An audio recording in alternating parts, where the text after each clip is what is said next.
Right sir, మరొక అంశం చూద్దాం సార్. అంటే ఢిల్లీ అసెంబ్లీ ఎన్నికలకు ముందే ఆయా రాష్ట్రాల్లో ఉచిత కరెంటు కనుక ఇస్తే బీజేపీకి నేను ఉండి ప్రచారం చేస్తానని కేజ్రీవాల్ అంటున్నారు. అంటే బీజేపీ రాష్ట్రాల్లో ఉచిత కరెంట్ ఇస్తారా అని అడుగుతున్నారు కేజ్రీవాల్.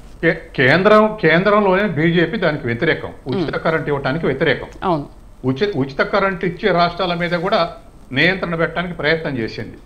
మన రాష్ట్రంలో అయితే ఉచిత కరెంటు రద్దు చేసుకుంటే ట్రేడ్ డెఫిసిట్, ఫిజికల్ డెఫిసిట్ని 3% ఉంది, ఇంకో 0.5 మీరు అప్పులు తెచ్చుకునే అవకాశం ఇస్తానది.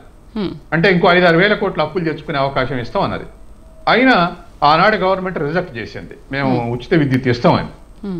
కాబట్టి కేసీఆర్ దాన్ని రిజెక్ట్ చేశాడు. కాబట్టి ఉచిత విద్యుత్కు బీజేపీ వ్యతిరేకం పాలసీగా.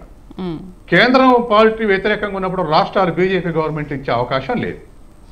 అయితే ఇవాళ డిస్కంలు నష్టాల్లో నడుస్తున్నాయి సబ్సిడీ భరించడం వల్ల. వాటిని లాభాలు తేయడానికి ఉచిత విద్యుత్ రద్దు చేయాలనేటువంటిది బీజేపీ యొక్క పాలసీ స్టేట్మెంట్. కానీ ఇవాళ ఉన్నటువంటి పరిస్థితుల్లో ఉచిత విద్యుత్ ఇస్తే కూడా వ్యవసాయం చేయడం కష్టం అవుతుంది. ఇవాళ వ్యవసాయం వదిలేసిపోయే వాళ్ళ సంఖ్య ఎక్కువ ఉన్నారు ఇప్పటికి, టిల్ టుడే.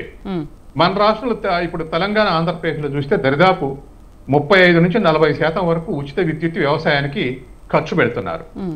కాబట్టి అది ఉంటే కూడా వ్యవసాయం చేయడం కష్టం అవుతుంది. కాబట్టి విద్యుత్ బిల్లు ఉంటే, ఇప్పుడు రైతులు వద్దంటే కౌలుదారులు చేశారు, కౌలుదారులు కూడా వద్దంటారు ఉచిత విద్యుత్ లేకపోతే.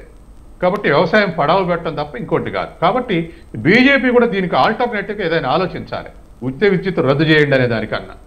అది కేంద్రం ఇప్పుడు ఫర్టిలైజర్స్, పెస్టిసైడ్స్కు సబ్సిడీ భరించినట్టు సబ్సిడీ భరించడానికి బీజేపీ ముందుకు వస్తే మన వ్యవసాయ ఉత్పత్తి మంచిగా ఉండే అవకాశం ఉంది. ఒకప్పుడు 50 మిలియన్ టన్నులు ఉన్న ఆహార ధాన్యాలు ఇప్పుడు 330 మిలియన్ టన్నులకు చేరుకున్నాయి. కాబట్టి మన దేశం ఫుడ్ సెక్యూరిటీ సాధించడమే కాకుండా ఇతర దేశాలకు ఎగుమతులు చేస్తుంది. ఈ స్థితిని మనం కోల్పోకూడదు. ప్రపంచ దేశాలన్నీ ఇది కోల్పోవాలని చూస్తున్నాయి, మనం కోల్పోకూడదు. దాంట్లో కీలకమైన అంశం ఉచిత విద్యుత్.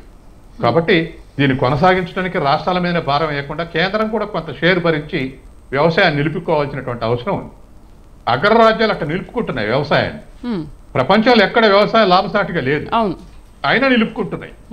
మనకు మరీ అవసరం, మనకు చైనాకు. ఎందుకంటే 145 కోట్ల మందికి తిండి పెట్టాలి.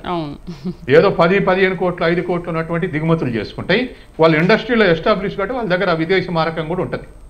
ఇప్పుడు శ్రీలంక పరిస్థితి వస్తుంది. శ్రీలంక అది ఆర్గానిక్ అగ్రికల్చర్ విక్రమ్ సింగ్ తీసుకొచ్చి ఫెర్టిలైజర్, పెస్టిసైడ్ లేకుండా వ్యవసాయం చేయండి అంటే వ్యవసాయ ఉత్పత్తి పడిపోయింది. పడిపోతే కొనుగోలు దిగుమతులు చేసుకుందంటే వాళ్ళ దగ్గర ఫారెన్ కరెన్సీ లేవు, ఫారెన్ రిజర్వ్స్ లేవు. దాంతో ఇవాళ అసలు ఆ ప్రభుత్వమే దిగిపోవాల్సి వచ్చింది. అందుకని అటువంటి పరిస్థితులు ఏర్పడతాయి. వ్యవసాయాన్ని నిలబెట్టుకోవాలంటే కేవలం ప్రజల దృష్ట్యానే కాకుండా అందులో భారతదేశంలో 90% మంది చిన్న ఉపాంత రైతులు, అంటే 2.5 ఎకరాల లోపు ఉన్న వాళ్ళే రైతులు 90% మంది ఉన్నారు. ఈ 90% మందికి భారమే. అందుకని ఇది ఒక సోషల్ క్రైసిస్ లాగా అనిపించవచ్చు, కానీ 50 లక్షల కోట్ల బడ్జెట్లో రైతులను ఆదుకోవడానికి కొంత ఖర్చు పెట్టడం కష్టమేం కాదనుకుంటున్నాను నేను. ఎందుకంటే ఇవాళ 16 లక్షల కోట్లు కార్పొరేట్లకు, కార్పొరేట్ ఇన్కమ్ ట్యాక్స్, బ్యాంకు రుణాలు, ఇవి 2 మాఫీ చేశారు 16 లక్షల కోట్లు. మరి ఈ దేశంలో 12 కోట్ల మంది రైతులు ఉన్నారు. 12 కోట్ల మంది రైతులకు ఇది విద్యుత్ శక్తి ఉచితంగా సప్లై చేస్తే 145 కోట్లకు తిండి పెట్టే కాబట్టి ఎగుమతులు చేసుకునే అవకాశం ఉంది. కరెక్ట్.